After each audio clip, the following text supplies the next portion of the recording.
আসসালামু আলাইকুম রহমতুল্লাহ। আজকে আমরা জ্যাক A3 প্লেন মেশিনে কীভাবে মাস্টার রিসেট করে সেটা দেখাবো।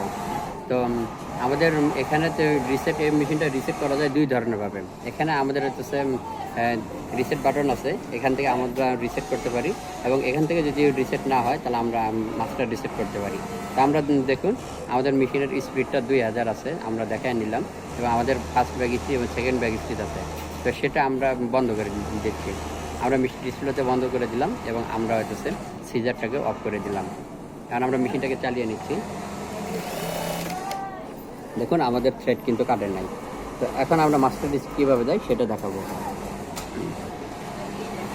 আমরা মাস্টার রিসেট দেওয়ার জন্য প্রথমে আমরা মেশিনের পাওয়ার বাটন সুইচটা অফ করে নিলাম, তারপরে পি বাটন প্রেস করব এবং পাওয়ার বাটনটা অন করব।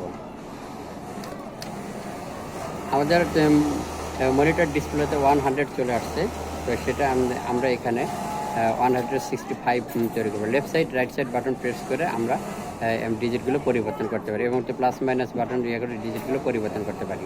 তো এখানে আমরা 165 নিয়ে আসবো, 65, এবং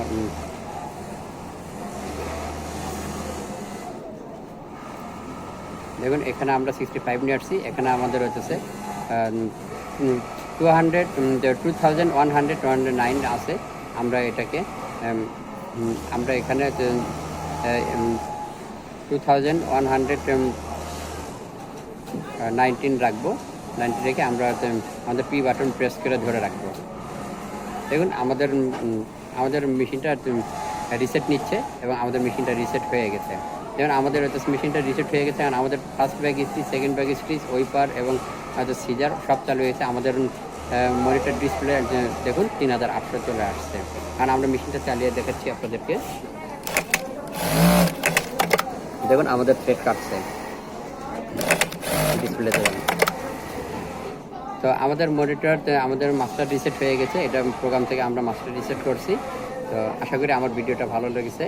ভালো লাইক, শেয়ার এবং কমেন্ট করে জানাবেন, এবং আগামী ভিডিওর জন্য উৎসাহিত করবেন।